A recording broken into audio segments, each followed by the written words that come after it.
एक छोटे से गांव में एक गरीब आदमी रहता था जिसका नाम रामू था। रामू बहुत गरीब था। उसके पास कोई नौकरी नहीं थी।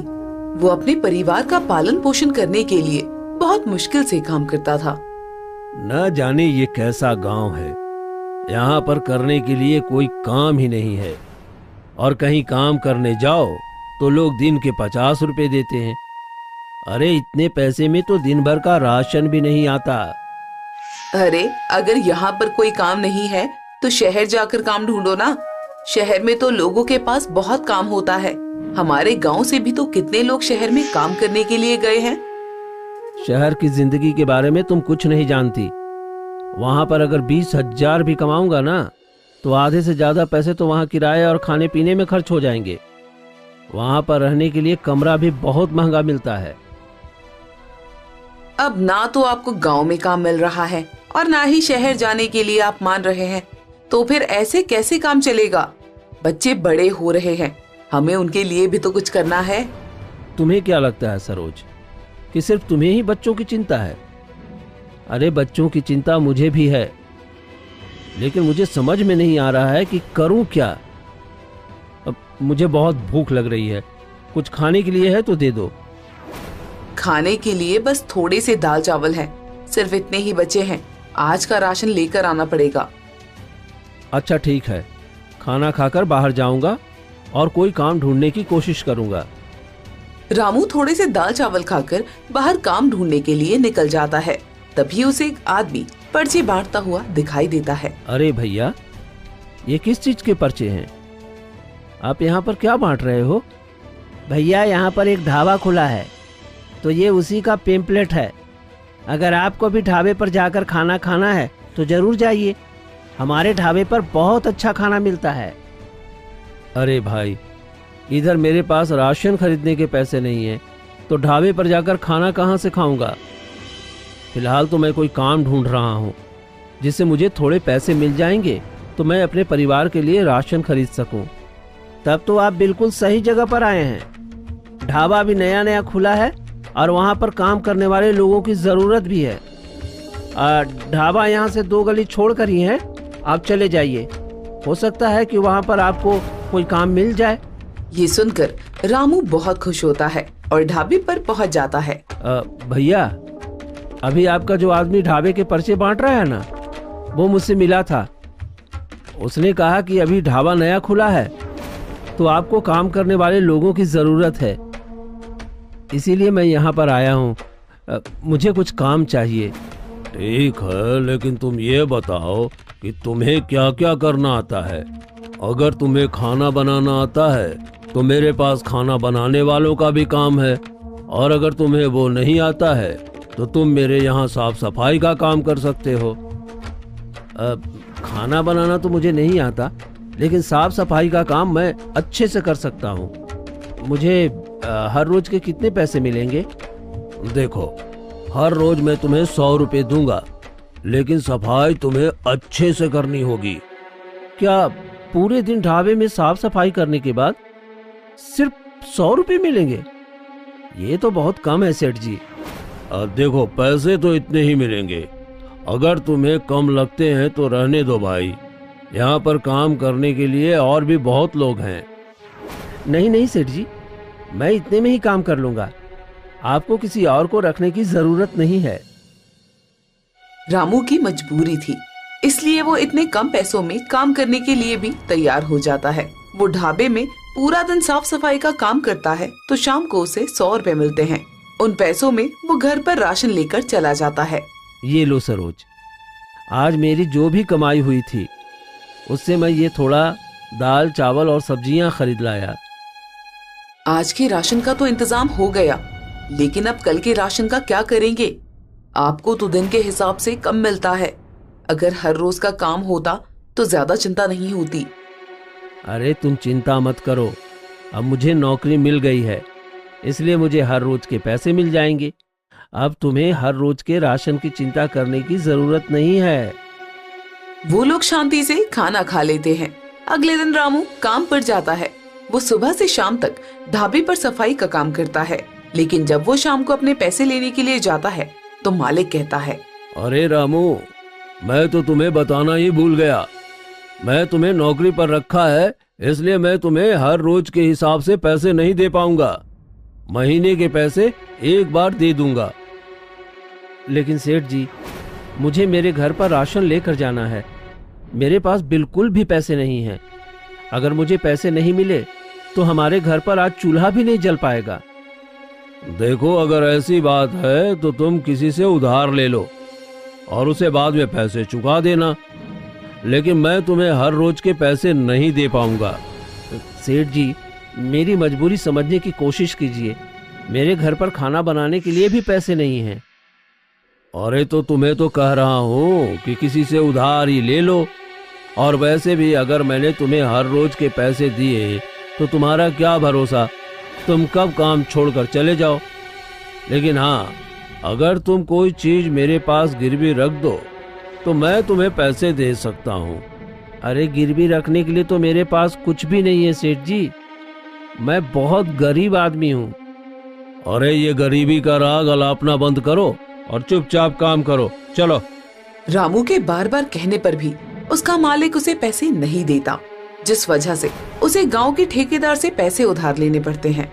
देखो, मैं तुम्हें पैसे उधार दे रहा हूँ, लेकिन अगर तूने मेरे पैसे सही समय पर नहीं लौटाए तो अपना घर तुझे मेरे नाम पर करना होगा। मंजूर?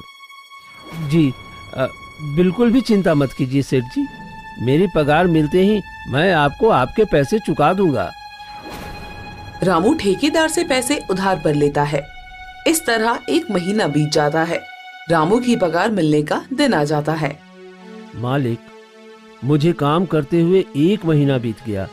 अब तो आप मुझे महीने की पगार दे दीजिए। देखो, आज मेरे पास इतने पैसे नहीं हैं। तुम कल तक इंतजार करो, मैं कल तुम्हें पैसे दे दूंगा। लेकिन सेठ जी, मुझे ठेकेदार जी को पैसे देने हैं। अगर आज मैंने उनके पैसे नहीं लौटाए तो वो मेरा घर हड़प लेंगे। अरे एक दिन के लिए कोई किसी का घर थोड़ी ना हड़पता है। कुछ नहीं होगा, मैं कल तुम्हें तुम्हारे पैसे दे दूंगा। आप मेरे साथ खेल मत खेलिए सेठ जी। आपने कहा था कि महीना पूरे होते ही तुम्हें तुम्हारे पैसे मिल जाएंगे, लेकिन आप तो पैसे देने का नाम ही नहीं ले रहे हैं। सुबह से ढाबे में इतने लोग खाना खाकर गए हैं और आप कह रहे हैं कि आपके पास पैसे नहीं हैं। तेरी हिम्मत कैसे हुई मुझसे इस तरह से बात करने की? जा नहीं देता मैं तुझे तेरे पैसे। तुझे जो करना है कर ले। और अब तो मैं तुझे कभी पगार नहीं दूंगा और ना ही तुझे अब यहाँ पर काम करने आने की जरूरत है। आप ये बिल्कुल ठीक नहीं कर रहे हैं सेठ जी। एक गरीब के साथ छल करके बहुत बड़ा पाप कमा रहे हो। भगवान आपको इसकी सजा जरूर देंगे। अरे चल निकल यहाँ से।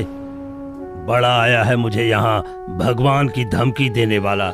गगन रामू को धक्के मारकर वहाँ से निकाल देता है और तभी थोड़ी देर बाद ठेकेदार का आदमी रामू के घर आता है। याद है ना रामू, क्या तुझे सेठ जी के पैसे देने हैं? सेठ जी ने तुझे याद दिलाने के लिए मुझे भेजा है। हाँ, मैं जानता हूँ मुन्ना। सेठ जी को कहना कि मैं रात तक उनके पैसे लेकर आऊंगा। ठीक है, लेकिन रात तक पैसे लेकर आ जाना, वरना तुम्हें पता है ना, तुम्हारा घर तुम्हारे हाथों से चला जाएगा। मुन्ना उनके दरवाजे पर खड़ा ही था, तभी रामू का एक पड़ोसी बिरजू वहाँ से गुजर रहा था। उसने जैसे ही मुन्ना को रामू के दरवाजे पर खड़ा देखा तो वो समझ गया कि पक्का कोई न कोई गड़बड़ जरूर है। अरे ये तो ठेकेदार का आदमी है, लेकिन ये रामू के घर पर क्या कर रहा है? मुन्ना जैसे ही वहाँ से निकलता है तो बिरजू रामू के घर जाता है। अरे रामू, ये मुन्ना तुम्हारे घर पर क्या कर रहा था? तुमने ठेकेदार से कोई उधार लिया है क्या? हाँ भाई, उधार लिया तो था, लेकिन चुका नहीं पाया। मेरे मालिक ने कहा था कि महीना पूरा होते ही तुझे तेरे पैसे दे दूंगा, लेकिन आज उसने पैसे देने से मना कर दिया और मुझे काम से भी निकाल दिया। अब अगर मैंने ठेकेदार को पैसे नहीं दिए तो वो मेरा घर हथिया लेगा। मुझे तो समझ में नहीं आ रहा है कि मैं पैसे कहाँ से लेकर आऊं। अरे इस तरह परेशान मत हो, कोई न कोई तो हल जरूर मिल जाएगा। लेकिन पहले ये तो बता कि तुझे ठेकेदार को कितने पैसे देने हैं। पैसे ज्यादा तो नहीं, लेकिन 3,000 देने हैं, मगर मेरे पास उतने भी नहीं हैं और मेरी गरीबी की वजह से कोई मुझे उधार देने को भी तैयार नहीं है। हर किसी को यही लगता है कि अगर मैं उनसे पैसे उधार लिए तो वो फिर कभी वापस नहीं करूंगा।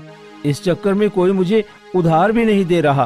अरे कोई बात नहीं रामू, मेरे पास कुछ पैसे हैं, मैं तुझे पैसे दे देता हूँ, वरना इतने से पैसों की वजह से तेरे हाथ से तेरा घर चला जाएगा। और ठेकेदार तो है ही लोगों की मजबूरी का फायदा उठाने वाला, वरना 3,000 रुपए के ऊपर कोई किसी का घर नहीं हथियाता। रामू का पड़ोसी बिरजू उसे पैसे ला कर देता है। रामू उन पैसों से ठेकेदार का उधार चुका देता है और बिरजू के घर जाकर उसका बहुत बहुत धन्यवाद करता है। बिरजू भाई, अगर आज तूने मेरी मदद नहीं की होती तो मेरा घर मेरे हाथों से चला जाता। पता नहीं भगवान ने मुझे इतना मजबूर क्यों बनाया है। एक तो मुझे कहीं काम नहीं मिलता, ऊपर से जहां काम मिलता है वहां पर लोग ऐसे छल करते हैं। मैं कैसे अपने परिवार का गुजारा करूं, मुझे कुछ समझ में नहीं आ रहा। और देख भाई बिरजू, ज्यादा परेशान मत हो, मैं तो कहता हूँ तू अपना कोई काम शुरू कर ले, इससे पैसे डूबने का खतरा भी नहीं रहेगा।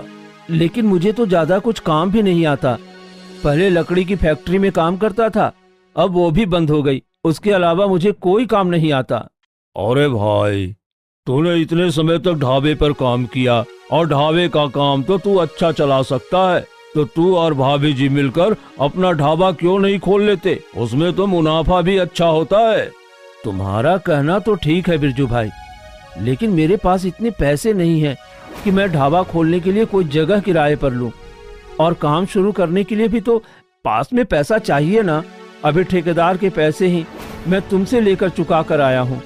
अरे तुम चिंता मत करो रामू भाई, ढाबा खोलने के लिए तुम्हें कोई जगह किराए पर लेने की जरूरत नहीं है, बल्कि तुम अपने घर में ही ढाबे का काम शुरू करो और बाहर से ऑर्डर लेने भी शुरू करो।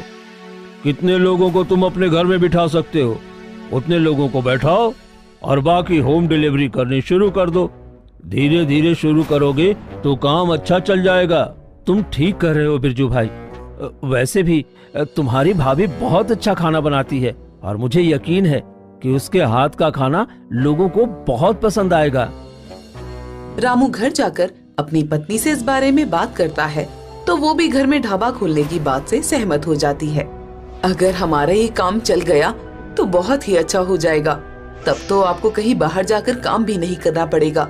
घर में थोड़े से दाल चावल और आलू रखे हैं, कल सुबह मैं दाल चावल और आलू का चोखा बना दूंगी और उन्हें ही बेचने की कोशिश करूंगी। अगर वो बिक गए तो उन पैसों से परसों का खाना बनाऊंगी। अगले दिन सुबह सुबह सरोज उठकर दाल चावल और आलू का चोखा बनाती है और अपने घर के बाहर ढाबे का एक बोर्ड लगा देती है। वो दोनों मिलकर अपने घर को अच्छी तरह साफ करके वहाँ पर टेबल चेयर लगा देते हैं। तभी खाने की खुशबू से कुछ लोग वहाँ पर आते हैं। अरे वाह, आपने तो बहुत ही अच्छा छोटा सा ढाबा बनाया है। ये तो बिल्कुल एक घर की तरह लग रहा है। जी, हमारा घर ही है। हमारे पास ढाबा खोलने के लिए अलग से जगह नहीं थी, इसलिए हमने अपने घर पर ही ढाबा खोल लिया। वैसे ये बहुत ही अच्छा आइडिया है, इससे लोगों को घर की कमी भी महसूस नहीं होगी और मुझे यहाँ बैठकर बिल्कुल अपने जैसा घर का एहसास भी हो रहा है। और आपके बनाए हुए खाने की खुशबू भी बिल्कुल घर के खाने के जैसी है। लोगों को उनके घर में खोला हुआ ढाबा बहुत ही पसंद आता है और वहाँ से गुजरने वाला हर व्यक्ति एक बार तो उनके ढाबे पर खाना खाने आता ही है। देखो सरोज, आज हमें बाहर से भी ऑर्डर मिला है। 2 प्लेट दाल मखनी, 2 प्लेट पनीर बटर मसाला और नान का ऑर्डर आया है। ये सब तो तैयार ही है, बस मैं अभी गर्मा गर्म नान बना कर दे देती हूँ। सरोज जल्दी से गर्मा गर्म नान बना देती है और रामू खाने को डिलीवर करने चला जाता है। तभी उसके ढाबे के पुराने मालिक की नजर उस पर पड़ती है। अरे ये तो वही रामू है, लेकिन ये इतना सारा खाना लेकर जा कहाँ रहा है? इसने किसी दूसरे ढाबे पर काम करना शुरू किया है क्या? अरे नहीं साहब, रामू ने किसी दूसरे ढाबे पर काम करना शुरू नहीं किया, बल्कि उसने तो अपने घर को ही एक ढाबा बना दिया है। और उसकी पत्नी बहुत स्वादिष्ट खाना बनाती है और उसका ढाबा बहुत अच्छा चल रहा है। अच्छा, लेकिन मेरे ढाबे के सामने इसका ढाबा ज्यादा दिन तक टिक नहीं पाएगा। और वैसे भी इसके छोटे से घर में कितना ही बड़ा ढाबा बन पाया होगा। हाँ, और कुछ ही लोगों के बैठते ही वहाँ तो जगह भी भर जाती होगी। ये बोलकर गगन रामू का मजाक उड़ा देता है। लेकिन कुछ समय बाद उसके ढाबे पर जाने वाले सब ग्राहक रामू के ढाबे पर जाकर खाना खाने लगते हैं, क्योंकि एक तो वो खाना स्वादिष्ट भी बनाते थे और दूसरा उनके खाने का दाम भी बहुत कम था। अरे अच्छा हुआ रामू भाई जो आपने अपना ढाबा खोल लिया, वरना बाकी ढाबे वालों ने तो बहुत लूट मचा रखी है। जहां आप एक प्लेट खाना 30 रुपए में देते हो, वही खाना वो लोग 80 रुपए में देते हैं। भैया, हम अपने मुनाफे के साथ साथ लोगों का भी फायदा देखते हैं। लोगों को इतना खाना बेचकर हम मुनाफा तो कमा लेंगे, लेकिन फिर यहाँ पर कोई गरीब खाना खाने नहीं आ पाएगा। मैं खुद एक गरीब आदमी हूँ और गरीब की भूख समझता हूँ साहब, इसलिए खाने का दाम उतना ही रखता हूँ जिसमें ना तो मेरा नुकसान हो और ना ही ग्राहकों के लिए महंगा हो।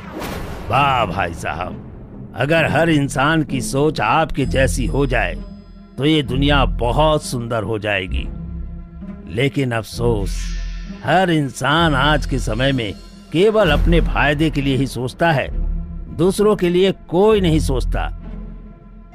रामू के ढाबे के अच्छे और सस्ते खाने और उनके अच्छे व्यवहार के चलते हर कोई उनके ढाबे पर जाकर ही खाना खाता था, जिस वजह से गगन के ढाबे पर लोगों ने जाना ही बंद कर दिया, जिस वजह से उसका काम बिल्कुल ठप पड़ गया।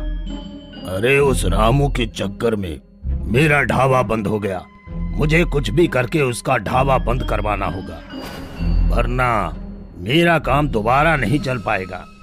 अरे मालिक, कुछ गुंडों को उसके पास भेजकर उसे धमकी दिलवा दो। अरे वो इतना डरपोक है कि डरकर ही काम बंद कर देगा।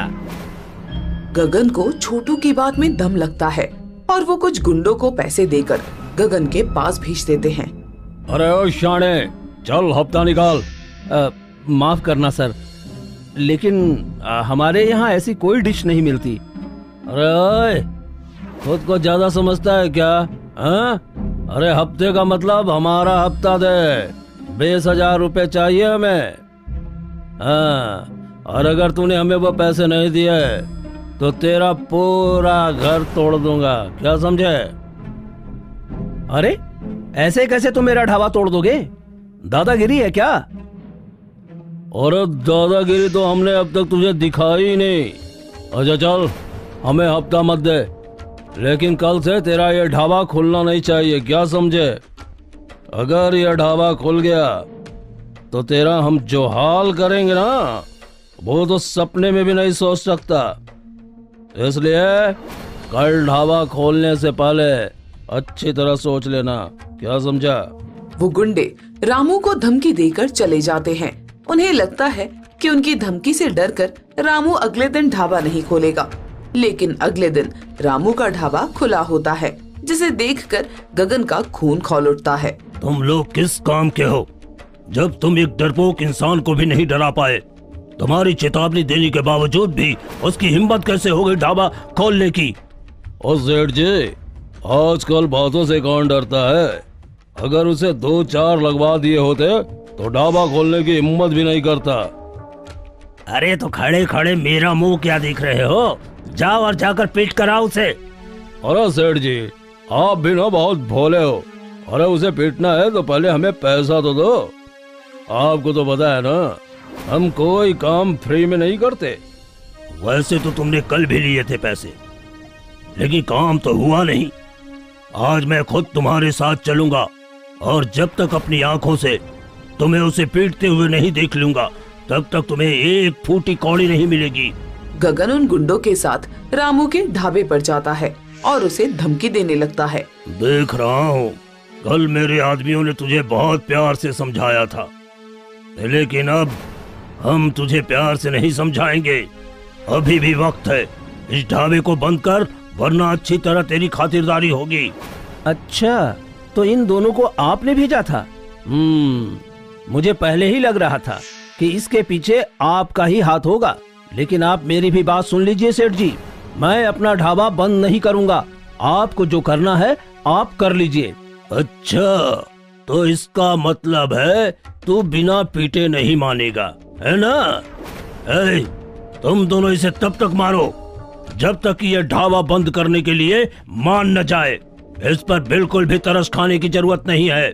बस बहुत हो गया सेठ जी, हम लोग गरीब हैं, इसका मतलब ये नहीं कि आप हम पर इस तरह से अत्याचार करेंगे। हमने इस ढाबे को बहुत मेहनत से बनाया है। आप अभी के अभी यहाँ से चले जाइए, वरना मैं पुलिस को आपकी कंप्लेंट कर दूंगी। गगन सरोज को धक्का दे देता है और वो गुंडे रामू को पीटना शुरू कर देते हैं। तभी उनके ढाबे में बैठा एक आदमी उठकर उनके पास आता है और एक थप्पड़ में ही दोनों गुंडों को ढाबे से बाहर फेंक देता है। अरे बड़ा शौक है ना गरीबों पर अत्याचार करने का, लेकिन कोई बात नहीं, तुझे तो अब मैं बताऊंगा। अरे तुम कौन हो और क्यों हमारे मामले के बीच में आ रहे हो? मैं एक पुलिस ऑफिसर हूँ और हर रोज यहाँ खाने के लिए आता हूँ। अब मैं तुम्हें बताऊंगा कि दादागिरी किसे कहते हैं। वो आदमी पुलिस ऑफिसर था। वो गगन को रंगे हाथों पकड़ता है और उसे जेल में डाल देता है। गगन को उसके किए की सजा मिलती है और रामू का ढाबा अपने गांव के साथ साथ आसपास के सभी गांव में गरीबों के ढाबे के नाम से मशहूर हो जाता है। और कुछ सालों बाद वो अलग अलग शहरों में अपने ढाबे की ब्रांच खोलता है और पूरे देश में गरीब ढाबे वाले के नाम से जाना जाने लगता है। ये कहानी है घमंडी रानी। एक समय की बात है, एक बड़े और समृद्ध राज्य में एक रानी रहती थी। उसका नाम रानी इंदु था। रानी इंदु बहुत ही सुंदर और बुद्धिमान थी, लेकिन वो बहुत घमंडी भी थी। रानी इंदु को अपने सौंदर्य और बुद्धिमत्ता पर बहुत ही गर्व था। वो हमेशा अपने दरबारी और प्रजा के सामने अपने सौंदर्य और बुद्धिमत्ता का प्रदर्शन करती थी। एक दिन रानी इंदु ने अपने दरबार में एक बड़ा समारोह आयोजित किया। उसने अपने सभी दरबारियों और प्रजा को समारोह में आमंत्रित किया था। समारोह में रानी इंदु ने अपने सौंदर्य और बुद्धिमत्ता का प्रदर्शन किया। उसने अपने दरबारियों और प्रजा के सामने अपने ज्ञान और कौशल का प्रदर्शन किया। लेकिन जब रानी इंदु अपने समारोह को समाप्त करने वाली थी, तो एक अज्ञात व्यक्ति ने उसके दरबार में प्रवेश किया और व्यक्ति का नाम था विक्रम। रानी इंदु, तुम बहुत ही घमंडी हो। तुम्हें लगता है कि तुम सबसे बुद्धिमान और सुंदर हो, लेकिन मैं तुम्हें एक चुनौती देता हूँ। अगर तुम मेरी चुनौती को स्वीकार करोगी तो मैं तुम्हें दिखाऊंगा कि तुम वास्तव में कितनी बुद्धिमान और सुंदर हो। तुम्हारी हिम्मत कैसे हुई मुझे ये सब कहने की? लेकिन कोई बात नहीं, मैं तुम्हारी चुनौती को स्वीकार करती हूँ। परंतु अगर मैं जीत गई तो तुम्हें मेरे दरबार में हमेशा के लिए रहना होगा। मैं तुम्हारी शर्त को स्वीकार करता हूँ इंदु, लेकिन अगर मैं जीत गया तो तुम्हें मेरे साथ आना होगा और मेरी बात माननी होगी। मैं तुम्हारी शर्त को स्वीकार करती हूँ, लेकिन मैं तुम्हें पहले ही बता दूं कि मैं ही जीतने वाली हूँ। मेरी बुद्धिमत्ता के सक्षम तुम कुछ भी नहीं हो। रानी इंदु, मैं तुमसे एक प्रश्न पूछूंगा। अगर तुम उसका सही उत्तर दे सकोगी तो तुम जीत जाओगी, लेकिन अगर तुम उसका उत्तर नहीं दे सकोगी तो तुम हार जाओगी। ठीक है, मैं तैयार हूँ, पूछो अपना प्रश्न। मेरा प्रश्न ये है, अगर तुम्हें एक ऐसा उपहार दिया जाए जो तुम्हारे लिए बहुत ही अनमोल है, लेकिन उस उपहार की एक ऐसी शर्त हो जो तुम्हारे राज्य को खतरे में डाल सकती है, तो तुम क्या करोगी? रानी इंदु ने विक्रम को देखा और सोच में पड़ गई। वो इस प्रश्न का उत्तर नहीं जानती थी कि क्या वो इस उपहार को स्वीकार करेगी या नहीं। विक्रम, तुम मुझे पहले बताओ कि वो क्या उपहार है? क्या है वो अनमोल चीज जो मुझे उपहार में मिलेगी? अगर तुम मुझे उसका उत्तर दोगे तभी मैं तुम्हें इस प्रश्न का उत्तर दूंगी। ठीक है रानी इंदु, मैं तुम्हें बताता हूँ। उस उपहार में ऐसा अमृत है जो तुम्हें कभी बूढ़ा नहीं होने देगा। तुम उसे पीने के बाद हमेशा के लिए जवान हो जाओगी। क्या ऐसा अमृत वास्तव में है? अगर मैं उसे पी लूं तो मैं कभी बूढ़ी नहीं होंगी? हाँ रानी इंदु, ये अमृत वास्तव में है। अगर तुम उसे पी लोगी तो तुम हमेशा हमेशा के लिए जवान हो जाओगी। वाह, ये तो बहुत ही आकर्षक है। मुझे वो अमृत चाहिए, लेकिन उस अमृत की क्या कीमत है? उपहार की कीमत तो मैंने पहले ही तुम्हें बता दी थी कि उस उपहार के बदले तुम्हारा राज्य खतरे में पड़ जाएगा। तुम्हारे कहने से ऐसा कुछ नहीं होने वाला। मुझे ये मंजूर है, लेकिन आप मुझे वो अमृत ला कर दो जिससे मैं कभी बूढ़ी नहीं होंगी और हमेशा के लिए जवान हो जाऊंगी। ठीक है रानी इंदु, मैं तुम्हारे लिए वो अमृत लेकर आऊंगा, लेकिन तुम्हें याद रखना होगा कि तुमने इसकी कीमत पहले से ही स्वीकार कर ली है। विक्रम ने अपने आसपास से एक छोटा सा बक्सा निकाला और उसे रानी इंदु के सामने रख दिया। रानी इंदु ने उस बक्से को खोला और उसमें से एक छोटा सा घड़ा बाहर निकाला। ये है वो अमृत, मैं इसे पीकर हमेशा के लिए जवान हो जाऊंगी। राजा क्षितिज ने रानी इंदु को टोकते हुए कहा, बस बहुत हो गया रानी। अगर इस अमृत के पीने की वजह से हमारा राज्य सचमुच खतरे में पड़ गया तो हम क्या करेंगे? ऐसा कुछ नहीं होगा राजन।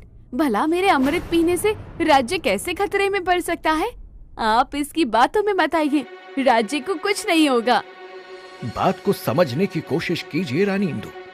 जो व्यक्ति आपको ऐसा अमृत दे सकता है जिससे आप कभी बूढ़ी ना हो, वो व्यक्ति कुछ भी कर सकता है। इसे मत पीजिए। लेकिन रानी इंदु ने राजा की बात नहीं सुनी। रानी इंदु ने उस घड़े को उठाया और उसमें से अमृत पीने लगी। जैसे ही उसने अमृत पिया, उसके चेहरे पर एक अजीब सी चमक आई। ठीक है रानी इंदु, अब तुम हमेशा के लिए जवान हो गई हो, लेकिन तुम्हें याद रखना होगा कि तुमने इसकी कीमत पहले से ही स्वीकार कर ली है और तुम्हें वो अब कीमत चुकानी होगी। रानी, तुमने मेरी बात नहीं सुनी। अब हमारा राज्य खतरे में पड़ जाएगा। राजन, आप चिंता मत करो। मैंने जो किया है वो मेरे लिए सही था। मैं अब कभी बूढ़ी नहीं होंगी और हमेशा के लिए जवान रहूंगी। और बात रही राज्य की, तो आप चिंता मत कीजिए। मैंने कहा ना, राज्य को कुछ नहीं होने वाला। तभी अचानक से राज्य के बाहर से एक बड़ा शोर सुनाई दिया। ये कैसी आवाज है? बाहर क्या हो रहा है? सैनिकों, जरा देख कर आओ कि ये कैसी आवाज है। जी महाराज, मैं जाकर देखता हूँ। सैनिक बाहर गया और कुछ ही पलों में वापस आ गया। महाराज, ये तो बहुत बड़ा हमला है। हमारे राज्य पर मालवा राज्य ने हमला कर दिया है। उसके सैनिक हमारी सीमाओं पर खड़े हैं और हमारे राज्य पर हमला करने की तैयारी कर रहे हैं। मालवा राज्य, ये तो बहुत बड़ा खतरा है। हमें जल्दी से जल्दी अपने सैनिकों को तैयार करना होगा और उनका सामना करना होगा। तभी दरबार में खड़ा विक्रम अपना रूप बदलकर मालवा राज्य के राजा का रूप ले लेता है। उसे देखकर सब चौंक जाते हैं। मैं मालवा राज्य का राजा होने के साथ साथ एक जादूगर भी हूँ। मैं आज तक तुम्हारे राज्य को जीत नहीं पाया, लेकिन मैं जानता था कि रानी इंदु को खुद की बुद्धिमत्ता और सौंदर्य पर बहुत घमंड है। अगर मैं उस पर तंज कसूंगा तो वो अहंकार में आकर मेरी शर्त जरूर मानेगी और मैं उसे फंसाकर ऐसा वचन ले लूंगा। और रानी ने ऐसा ही किया। विक्रम ने राजा क्षितिज की ओर देखा और कहा, राजा क्षितिज, अब तुम अपने राज्य को मुझसे नहीं बचा सकते। तुम्हारी रानी ने मेरी शर्त स्वीकार कर ली है और अब तुम्हारा राज्य मेरे अधीन होगा। राजा क्षितिज और रानी इंदु दोनों ही विक्रम की बात सुनकर चौंक गए। राजा विक्रम ने अपनी प्रजा के साथ मिलकर राजा क्षितिज के राज्य पर हमला कर दिया। दोनों पक्षों के बीच भयंकर युद्ध हुआ। राजा क्षितिज ने अपनी सेना के साथ लड़ाई लड़ी, लेकिन राजा विक्रम की सेना बहुत ही मजबूत थी। राजा क्षितिज की सेना धीरे धीरे कमजोर होने लगी और अंत में उन्हें युद्ध में हरा दिया गया। अब तुम मेरे अधीन हो और तुम्हें मेरी हर बात माननी होगी। तुमने मेरे साथ छल किया है राजा विक्रम, लेकिन मैं तुम्हें बता दूं कि मैं अपने राज्य को वापस लेने के लिए किसी भी हद तक जाने को तैयार हूँ। अब तुम लोगों को यहाँ से जाना होगा। तुम्हारा राज्य अब मेरा हिस्सा है और मैं तुम्हें यहाँ नहीं रहने दूंगा। तुम हमें यहाँ से नहीं निकाल सकते। ये हमारा राज्य है और हम यहाँ से नहीं जाएंगे। तुम मुझे चुनौती दे रहे हो? तुम्हें पता नहीं है कि मैं कितना शक्तिशाली हूँ? चुपचाप चले जाओ यहाँ से, और अगर तुम आज के बाद मुझे यहाँ दिखाई दिए तो तुम्हें मृत्यु दंड दे दिया जाएगा। राजा ने अपने सैनिकों को बुलाया और उन्हें राजा क्षितिज और रानी इंदु को राज्य से निकालने का आदेश दिया।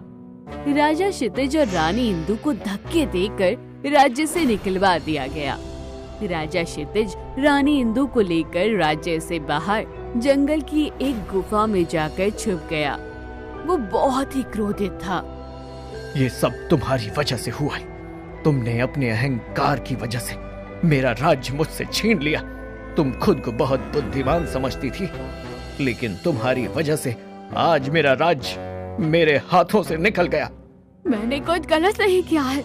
आपको मुझ पर इस तरह क्रोध करने का कोई अधिकार नहीं है। आप भी इतने शक्तिशाली नहीं थे कि दूसरे राज्य का सामना कर पाते। इसी कारण से आपके हाथों से आपका राज्य चला गया। मुझे तो आश्चर्य हो रहा है कि तुम अभी भी अपनी गलती नहीं स्वीकार करती। तुम अभी भी अपने अहंकार पर अड़िग हो। तुम्हारी बातें सुनकर मुझे लगता है कि तुम कभी भी अपनी गलती नहीं मानोगी। तुम्हारा अहंकार तुम्हें कभी भी सही रास्ते पर नहीं लेकर आएगा। तभी गुफा के बाहर से एक आवाज आई। ये एक अनजान व्यक्ति की आवाज थी। वो व्यक्ति गुफा के अंदर आया और राजा क्षितिज और रानी इंदु को देखा।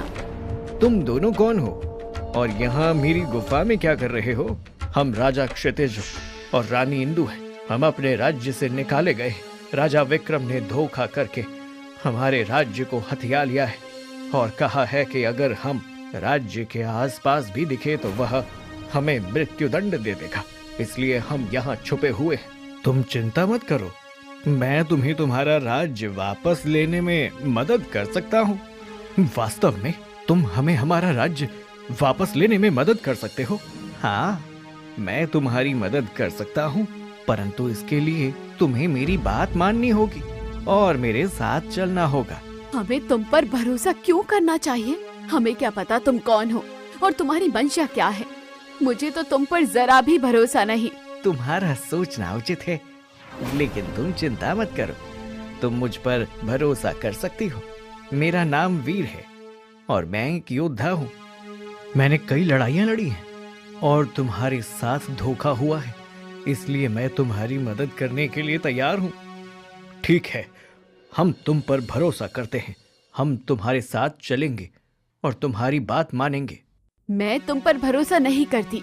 तुम बहरूपी हो। मैं इतनी बुद्धिमान हूँ कि मुझे पता लग गया है कि तुम हमें छलने आए हो। राजा क्षितिज भोले हैं, लेकिन मैं भोली नहीं हूँ। हमें तुम्हारी मदद की कोई जरूरत नहीं। हम अपने आप ही अपना राज्य वापस ले सकते हैं। रानी जी, मैं समझता हूँ कि आप वीर पर संदेह कर रही हैं, लेकिन हमें उनकी मदद की जरूरत है। हम अपने आप ही अपने राज्य को वापस नहीं ला सकते। नहीं, मैं आपकी बात नहीं मानती। मैं वीर पर भरोसा नहीं करती। हमें उनकी मदद की कोई जरूरत नहीं है। ठीक है रानी जी, अगर आप मुझ पर भरोसा नहीं करती हैं तो मैं आपके साथ नहीं जाऊंगा, लेकिन मैं आपको बता दूं कि मेरी मदद के बिना आप कभी अपने राज्य को वापस नहीं ले पाएंगे और अंत में एक दिन आपको मदद के लिए मेरे पास ही आना पड़ेगा। आपके अहंकार की वजह से पहले ही बहुत कुछ बिगड़ चुका है, लेकिन जब तक सर्वनाश नहीं होगा तब तक आपका अहंकार भी खत्म नहीं होगा। वीर वहाँ से चला गया और राजा क्षितिज और रानी इंदु को अपने अहंकार के साथ अकेला छोड़ दिया। कुछ महीने बीत गए और रानी इंदु ने एक पुत्र को जन्म दिया। वो बहुत खुश थी और उसने अपने पुत्र का नाम राजकुमार विजय रखा। राजा क्षितिज और रानी इंदु ने गुफा में ही अपने पुत्र विजय का पालन पोषण किया। धीरे धीरे विजय बड़ा हुआ और 15 साल का हो गया। एक दिन विजय ने अपने पिता राजा क्षितिज से पूछा, पिताजी, जंगल में हमारे अलावा कोई और इंसान क्यों नहीं रहता? हम यहाँ अकेले क्यों रहते हैं? बेटा, तुम्हें ये बात नहीं पता है कि हम क्यों यहाँ पर रहते हैं। हमारा राज्य विक्रम ने छीन लिया था और हमें यहाँ पर जंगल में रहना पड़ा। राजा विक्रम? वो कौन है? और उन्होंने हमारा राज्य हमसे छीन लिया था। कैसा राज्य पिताजी? मैं कुछ समझा नहीं। राजा विक्रम हमारे पड़ोसी राज्य का राजा था। वो बहुत ही शक्तिशाली और क्रूर है। उसने बहुत साल पहले हमसे हमारा राज्य छीन लिया था और उसके बाद अपनी जान बचाने के लिए यहाँ पर जंगल में हमें छिप कर रहना पड़ा। पिताजी, ये तो बहुत ही गलत हुआ।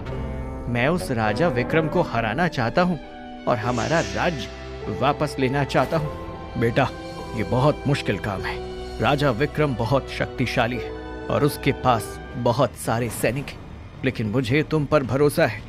तुम एक ना एक दिन हमारे राज्य को वापस जरूर लेकर रहोगे। समय बीतता है और विजय 20 वर्ष का हो जाता है। वो हर रोज अपने पिता के साथ मिलकर तलवारबाजी का अभ्यास करता है। जब वो 20 वर्ष का हो जाता है तो एक दिन अपने पिता से कहता है, पिताजी, अब मैं राजा विक्रम का सामना करने के लिए तैयार हूँ। मैं आज के आज ही उससे युद्ध करने के लिए जाऊंगा और अपने राज्य को उससे वापस लूंगा। बेटा, तुम अकेले उसकी प्रजा का सामना नहीं कर सकते। तुम्हें उनके साथ लड़ने के लिए एक सेना की जरूरत होगी और इस वक्त हमारे पास राजा विक्रम की सेना से लड़ने के लिए कोई भी सेना नहीं है। नहीं, मेरे पुत्र को किसी सेना की जरूरत नहीं है। ये मेरा पुत्र है और अकेले ही राजा विक्रम की प्रजा का सामना कर सकता है। आप मेरे पुत्र को कम में आंकने की भूल मत कीजिए। माँ, आप ठीक कह रही हैं। मैं अकेले ही राजा विक्रम की प्रजा का सामना करूंगा और अपने राज्य को वापस लूंगा। बेटा, तुम अपनी माँ की बातों में मत आओ। बस वो अपने अहंकार की सुन रही है। तुम उसकी बातों पर ध्यान न देना। अपने दिमाग से सोचो। तुम वहाँ पर जाओगी तो तुम्हारी जान को खतरा हो सकता है। विजय अपने पिता की बातों को अनसुना कर देता है और राजा विक्रम की प्रजा का सामना करने के लिए तैयार हो जाता है। वो अपनी तलवार लेकर निकल पड़ता है और राजा विक्रम के राज्य की ओर बढ़ने लगता है। रानी, मुझे लगता है कि हमें विक्रम को रोकना चाहिए।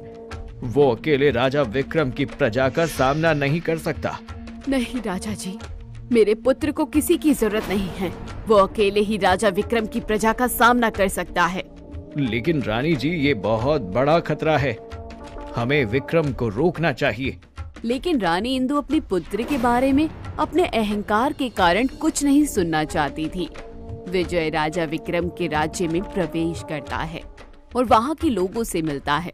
वो उन्हें बताता है कि वो राजा विक्रम की प्रजा का सामना करने आया है और अपने राज्य को वापस लेना चाहता है। जैसे ही राजा विक्रम को ये बात पता चलती है कि राजा विक्रम क्षितिज का पुत्र है, वो उसे बंदी बनवा लेता है और सीधे मृत्यु दंड दे देता है।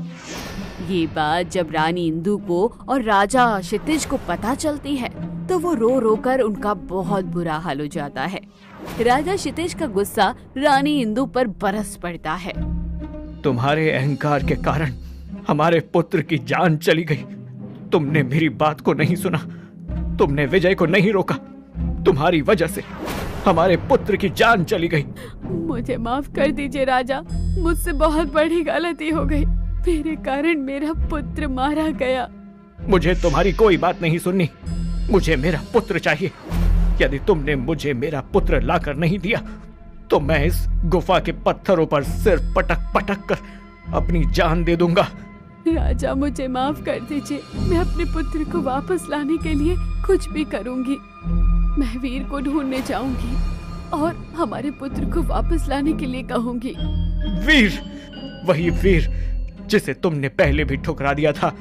वही वीर जिसने पहले तुम्हें चेतावनी दी थी कि तुम्हें अपने अहंकार को छोड़ देना चाहिए। हाँ राजा, वही वीर। मैं उसे ढूंढने जाऊंगी और उसे हमारे पुत्र को वापस लाने के लिए कहूंगी। जिस प्रकार तुमने वीर को अहंकार दिखाया था, मुझे नहीं लगता कि वो तुम्हें क्षमा करेगा। लेकिन तुम्हें उसके पास जाना ही पड़ेगा और हमारे पुत्र को वापस जीवित करना ही पड़ेगा, वरना मैं जान दे दूंगा। रानी इंदु राजा क्षितिज की बात सुनकर जंगल में वीर को ढूंढते हुए जाती है। कुछ दिनों बाद उसे वीर एक गुफा में मिलता है और वो उससे क्षमा मांगती है और उसे सारी बात बताकर उससे मदद मांगती है। रानी इंदु, तुमने मुझे बहुत दुख पहुंचाया था, लेकिन मैं फिर भी तुम्हारी मदद करने के लिए तैयार हूँ। लेकिन मुझे वादा करो कि तुम अपने अहंकार को छोड़ दोगी। वीर, मैं तुम्हें वादा करती हूँ कि मैं अपने अहंकार को छोड़ दूंगी। मैं तुम्हारी मदद के लिए कुछ भी करूंगी। रानी इंदु वीर के साथ राजा विक्रम के राजमहल में जाती है और कहती है, तुमने मेरे पुत्र को किस प्रकार मारा? तुम्हारी हिम्मत कैसे हुई? मैंने तो तुम्हें पहले ही कहा था कि इस राज्य के आसपास भी दिखाई दिए तो सीधा मृत्युदंड दे दिया जाएगा। तुम्हारे पुत्र ने मेरी बात नहीं मानी और इसीलिए उसे मृत्युदंड देना पड़ा। तुमने जादू भरे छल से इनके राज्य को हड़पा और इनके पुत्र को भी मार दिया। जिस तरह तुमने जादू करके ये सब किया, अब वही जादू तुम्हारा अंत करेगा। तुम्हें लगता है कि तुम मुझे हरा सकते हो? मैं तुम्हें बता दूं कि मेरे पास बहुत शक्तिशाली जादू है और तुम्हें आसानी से हरा सकता हूं। हम देखेंगे कि कौन किसे हराता है। तुम्हें भी अपनी जादुई शक्तियों पर बहुत अहंकार है। अब तुम्हारी इन जादुई शक्तियों का अहंकार तुम्हारा अंत करेगा। राजा विक्रम अपनी जादुई शक्तियों से उन दोनों पर हमला करता है, लेकिन वीर अपनी जादुई शक्ति से अपने और रानी इंदु के सामने बहुत बड़ा दर्पण प्रकट कर देता है। जैसे ही राजा विक्रम की जादुई शक्तियाँ दर्पण से टकराती हैं, वो दर्पण उन शक्तियों को वापस राजा विक्रम और उनकी सेना पर ही हमला करने के लिए मजबूर कर देता है। राजा विक्रम और उसकी सेना दर्पण से वापस आने वाली जादुई शक्तियों से घिर जाते हैं और जल्द ही वो सभी नष्ट हो जाते हैं। राजा विक्रम और उसकी सेना के नष्ट होते ही रानी इंदु बहुत खुश होती है, लेकिन अभी उसका पुत्र जीवित नहीं हुआ था। वो वीर से कहती है, तुमने हमें हमारा राज्य तो वापस दिलवा दिया, लेकिन मुझे मेरा पुत्र चाहिए, वरना मेरे पति अपने प्राण त्याग देंगे। आज से 21 वर्ष पहले तुमने जिस अमृत का पान किया था, उसी अमृत से तुम्हारा पुत्र वापस जिंदा हो सकता है, लेकिन उसके लिए मुझे तुम्हारे शरीर से उस अमृत को निकालना होगा। लेकिन कैसे? मुझे क्या करना होगा? तुम्हें अपने प्राण न्योछावर करने होंगे। यही एक तरीका है जिससे तुम्हारा पुत्र वापस जिंदा हो सकता है। रानी इंदु अपने पुत्र के बारे में सोचकर इसके लिए तैयार हो जाती है। वो वीर से कहती है, ठीक है, मैं तैयार हूँ। मेरे पुत्र को वापस जिंदा करने के लिए मैं अपने प्राण न्योछावर करने के लिए तैयार हूँ। वीर रानी इंदु की नाभि में तीर मार कर वो अमृत निकाल लेता है और विजय के मृत शरीर पर डालता है। विजय के मृत शरीर में जान आ जाती है और वो जिंदा हो जाता है। अंत में राजा क्षितिज को उनका राज्य तो वापस मिल जाता है और उनका पुत्र भी जीवित हो जाता है। लेकिन यदि रानी इंदु ने अपने अहंकार के कारण ये सब ना किया होता तो आज वो भी जिंदा होती और उनके परिवार को इतने कष्टों का सामना ना करना पड़ता। अंत में रानी को अपने अहंकार की कीमत चुकानी ही पड़ती है। वो अपने अहंकार से अपना ही सर्वनाश कर लेती है। तो दोस्तों, कहानी यहीं खत्म हुई। कहानी कैसी लगी कमेंट बॉक्स में जरूर बताइए। चैनल को अभी तक सब्सक्राइब नहीं किया है तो सब्सक्राइब कर लीजिए।